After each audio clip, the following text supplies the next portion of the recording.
Assalamualaikum warahmatullahi wabarakatuh. Pamirsa subscriber YouTube Mang Cecep Gorbacep anu satia satuhu manco di mana wae ayana. Dina dangat ayeuna urang neraskeun hancacar nyam tina majalah Mangle anu judulna Orok dipake tameng bagian kedua. Ye yasana Bapak Chandra Hayat. Sumangga supados teu nyangkolong ting kana waktos. Wilujeng ngadangukeun.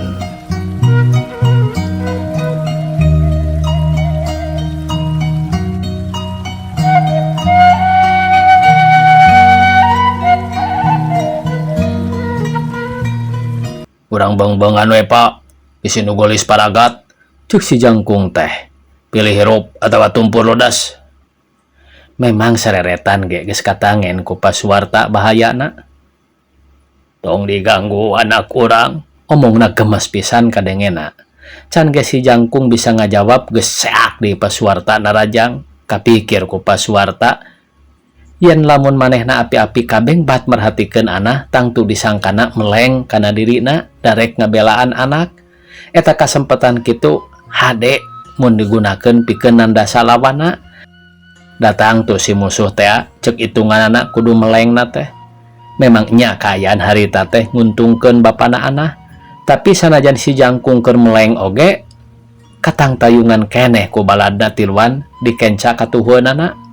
Eta nu tiluan barang nyarabut bedogna mapag ancaman bedog ti pasuarta.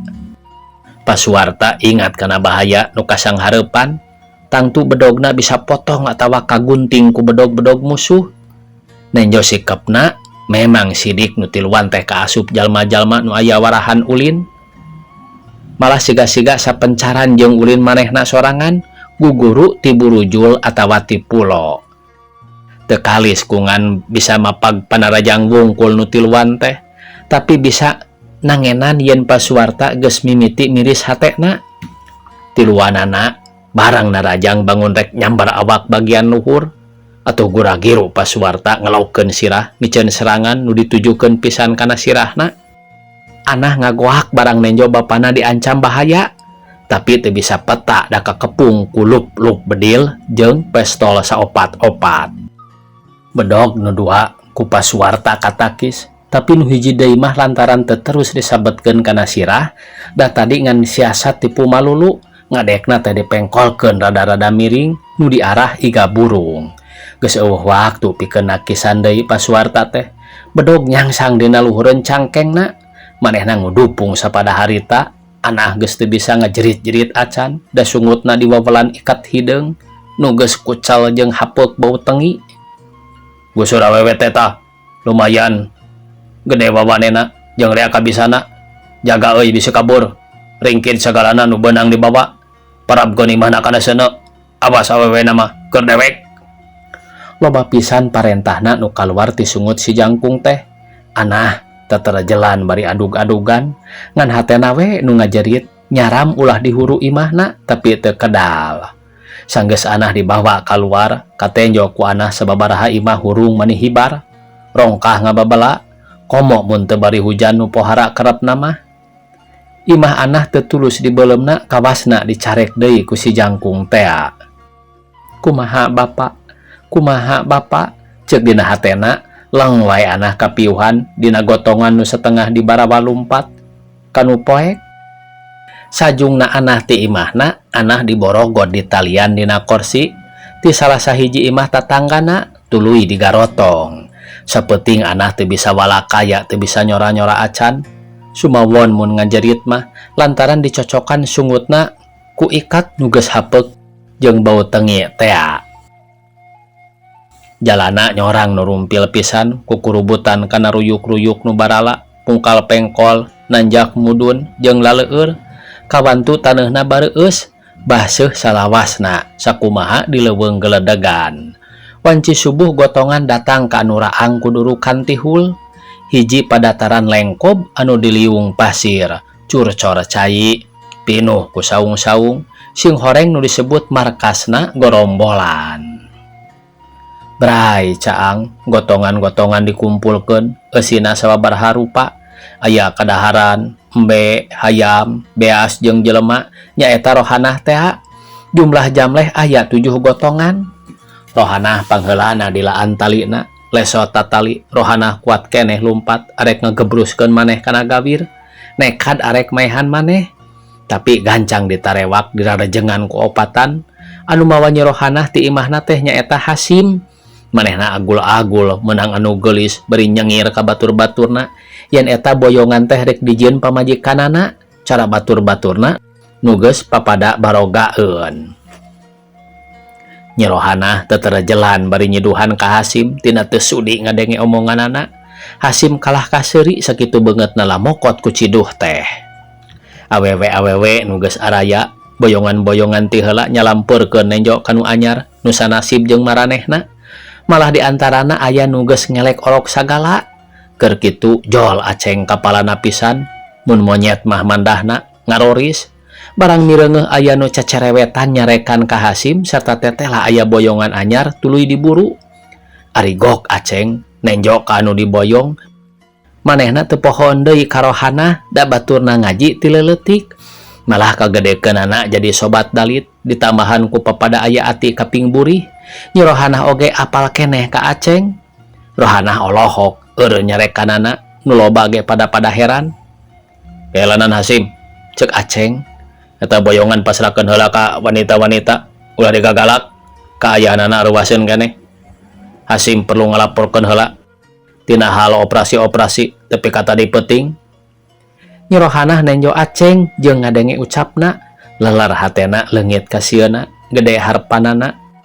Sugan-sugan aya gunung pananggehan, tapi awakna jadi leuleus sarta nurut kana panyambatna hiji awewe kolot tapi cangker keneh. Eta awewe teh minangka indung-indungan nu loba. Sanggeus nampa laporan tina hal bebeunangan peuting teh ti Hasim, pok aceng nyarita, "Bapak kacida mujina kana jasa-jasa anjeun anu sakitu gedena. Bapak ngarasa wajib ngaganjar anjeun lantaran anjeun anu mawa gumbira ka anak buah nepi kalaksana papada rimbitan. Ditambah deui ku tadi peuting geus bisa ngeboyong Nyi Rohanah. Eta teh sobat bapak ti leuletik urang Cijambe, kakasih mama jeung ibu tina calakan pisan ngajina. Malah mah ditungtungan ku kecap malah mah naon teh ya. Sakur anu aya pada helok lantaran aceng apal pisan kaboyongan anyar," cek aceng. "Tang tuara anjeun heran, tapi bisi bapak ngabohong mah coba bae urang pariksa hareupeun sarerea." Teu lila Nyi Rohanah geus aya di tengah-tengah riungan, memeh aya nu nyarita naon-naon, anah geus miheulaan nanya, "Ieu teh lain aceng. Aceng asik teh ti pasantren mama ajengan." "Tuh geuning," cek aceng. "Bukti Nyi Rohanah can pohon ka bapak. Ieu teh papacangan bapak ti leuletik. Bet parang papanggih deui geus pada gede tur di dieu pisan." Nyi Rohanah bareureum keheul jeung era kunu araya. Ku ucap aceng kitu teh teu sudi disebut papacangan. Nya ge bareto geus rumasa diberean resep ka manehna atawa bogoh budak pada budak zaman ngaji, tapi ari-harita mah geus lain-lainna deui. Karek tepi kadinya pikiran anah geus pok deui aceng teh nyambung caritana nu tadi. "Tanda geus diridoan ku pangeran yen bapak kudu ngahiji katalian ku Tika ka Nyi Rohanah. Ayeuna di dieu bapak nganuhunkeun kana jasa Hasim sarta dipenta ridona supaya bapak dikawinkeun ka Nyi Anah. Entong ditunda-tunda deui sakumaha anu sasari bae." Nyi Rohanah ngageter awakna, kesang badag gesang lembut keluar. Asa-asa dek dipaehan mun geus mah teu gugur teu angin arek dikawin ku goromolan. Manehna nyuuh teu puguh rarasaan. Ingat-ingat manehna kira jam 2 beurang geus dina bale-bale. Ditunjangeunana aya awewe kolot nu tadi teh. Eta awewe siga miheman mikawelas ka manehna. Kalawan teu ditanya deui eta awewe kolot teh ngomong lemah lembut nu maksudna mamatahan kieu. Wayahna nyai teh kudu sadrah kana kadar. Cara embi ayeuna ku jalan sugal dugal upama ngabantah atawa ngalawan hamo aya hasilna. Nyai mah untung dipikahayang ku Pak Aceng anu pangkawasana tinimbang nyai dirurujit ku si Hasim mah. Kirawan ci asar akhir anu disebut Bapak Agama katut syarat agama geus kumpul, teuing ti mana jolna bet geus sadia arek ngarapalan perkawinan darurat antara Aceng Asik jeung Nyi Rohana. Nyi Rohana leuleus daya tangan pangawasa pada ngabeyeng teu bisa ngobahkeun neungeun-neungeun acan. Gancangna geus ngariung kabeh Bapak Agama pidato. Purwana urang kumpul sarerea di dieu kadatangan pamenta ti Raden Aceng Asik Kosasi bin Haji Jakaria pamimpin urang supaya ditikahkeun dina kaayaan darurat kalawan wali hakim Kanyi Anah binti Paswarta. Ulantaran eta muga-muga kasaksian sakumaha nu geus dijalankeun di dieu. Ieu perkawinan baris dilaksanakeun tapi make upacara anu istimewa. Dimimitian ku pengajian Al-Quran tuluy walimah, ditema deui ku pengajian dirayakeun ku marhaba, ditutup ku nyalametkeun ka panganten tuluy bubar. Teu lila eta upacara geus dijalankeun nepi ka tutupna. Nyi Rohana duka sabaraha lilana teu elingna ti tas dirapalan teh, sakitu ramena anu ngaji berjanji teh. Teu ieuh inget kagareuwah, inget-inget geus jeung awewe kolot deui di saung nu nyingkur paduduaan. Anak hayangan paeh teh lain heureuy, tapi pok deui si bibi anu nungguan teh mamatahan. Nyai nu geulis, nyai sanasib jeung bibi. Ngan ari bibi mah nini-nini, ari nyai mah murang kali. Bibi ge diculik katut salaki bibi anu tepi ka hanteuna di dieu lantaran aya tekad ngalawan. Bibi milih kana pisalameteun. Bari pasrah ka pangeran, nekad kumaula ka anu kawasa di dieu. Bari ngantos aya pitulung tinu agung. Bubuhan mbi geus kolot, nya bibi dipasrahan ngurus dapur jadi candoli. Ari nyai mah anom tur teu awon rupi, munasabah pada mikahayang cara nu sejen-sejen. Nyai untung kapilih ku Aceng sanggem bibi teh, sabab Aceng anu pangkawasana di dieu duka aya deui anu ngaluhuranan, duka teu aya. Ngan ku ayana Aceng nyai katang tayungan. Aceng teh jalma hade, malah nyai sorangan terang ti dituna. Bibi oge karabat keneh ka pupuhuna Aceng teh. Jadi nyaho yen lain jalma jahat sarta tetela, yen Aceng oge kawasna mah aya maksud disejen. Pangna aya dina gorombolan teh, tur jadi kapalana pisan. Bibi ngomong lain pangoloan, tapi awahing hayang bisa ngajaring kana kasalametan nyai bae. Kaayaan bibi da puguh tanaga hengker, menanyokot anu sakira pisalameteun oge, bari pasrah ka pangeran. Jeung neneda, muga-muga ieu musibat sing enggal tamat, sing enggal diganti ku rahmat Gusti anu sifat murah. Nyai untung leuwih ti sasaha, pikir ku nyai sing lantip.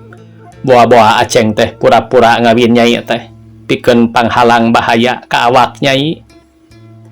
Dipikir ku Nyi Anah beki kapikir, muga-muga Aceng teh nya ngan wungkul ngahalangan bahaya anu rek tumiba ka awakna. Sakumaha carita si bibi teh jeung deui nya pisan mun ku jalan dugal basangkal ngalawan mah moal aya hasilna kalah matak tambah balangsak. Buat teuing kumaha boa. Anah sumerah kana kadar meureun geus milik diri, da tetela lain ngahaja pangna ayana di dinya teh. Ras kaomongan bapakna yen kudu ikhtiar dina sagala hal. Bari jeung sadrah ka pangeran. Pangeran moal ngarobah nasib jelema, lamun jelemana sorangan teu aya karep ngarobah, teu ikhtiar ngarobah nasib. Aceng nembongkeun ka Anah yen nya-nya misukana jeung ngayunkeun sagala kahayangna.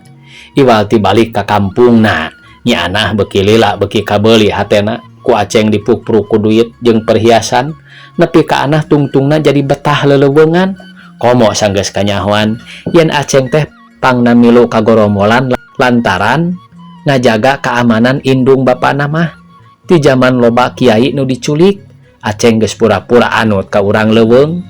Walhasil Aceng teh ulara kapala dua.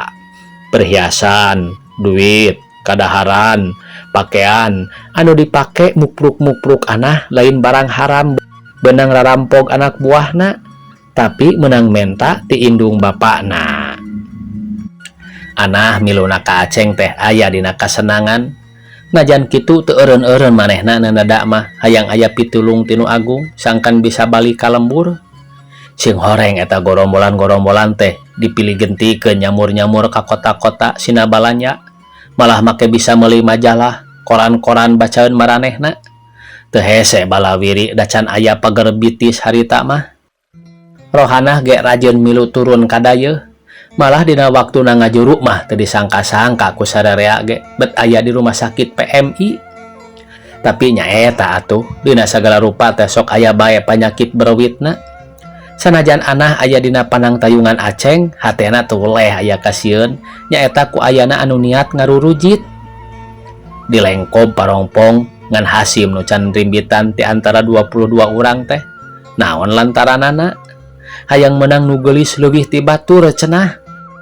Ari kabeneran menang, bet geuning papacangan Aceng atuh ngalamot curug. Kulantaran kitu, Hasim kaluar iblisna. Adat kakurung ku iga, kuat bakat batan warah. Nenjo Anah geulis asa aya bagja teu daulat. Dogong-dogong tulak cau geus asak dihakan batur. Menang hese menang capek, manehna ngetohkeun jiwa raga. Dina mawakna, ari geus beunang dikawin batur. Hasim ngunek-ngunek, hatena neangan nu geulis siga kitu teu manggih-manggih. Tungtungna iblis nyanding setan muntang. Hasim niat ngarebut pamajikan batur dek tuluy dibawa kabur. Hasim lila pisan sambilna dina hate bogoh nyosok ati teu wani ka salakina.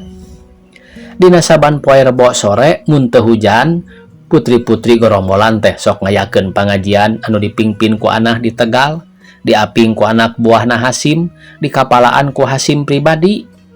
Poe Jumaah sok diajar marasak, poe Ahad karajinan tangan, ngarenda nyieun rupa-rupa atawa kucas kecos, ngajar umat jeung sabangsana. Eta kabeh dipingpin ku Anah. Hasim beuki ku merot kabita ku Anah, nu nya geulis nya sugih pangarti. Tungtungna jol pikiran anu pangjahatna nyaeta arek ngabongohan maehan salakina Anah dek diarah randakna. Sabab ceuk pikirna mau kasaha Anah teh mun paeh mah salakina, tapi kumaha akalna nu rikip. Sigeug heula Hasim anu neangan akal hayang maehan Aceng. Urang malikan deui ka tukang waktu Anih balik ti dayeuh tas menta ubar ti bibina. Isukna Anih datang nyampak ribut ku nu careurik jeung ceurikan banda nu ledis jeung kakasih-kakasihna. Nya jeung ceurikan dulur, anak, bapa nu geus teu usik teu malik jara di masjid. Anih monggah notogkeun maneh ka imahna anu geus molongo pantona. Sangkaanana teu salah deui yen bapana oge tangtu cilaka jeung naha Anah bet eueuh. Batur-batur milu hibut nulungan nu teu walakaya.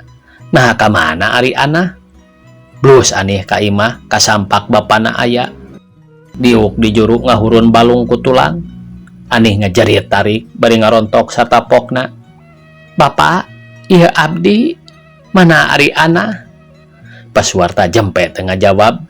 Sing horeng bapana teh tatuparna dina handapkeun kelek. Raheutna jero oge, getihna geus garing.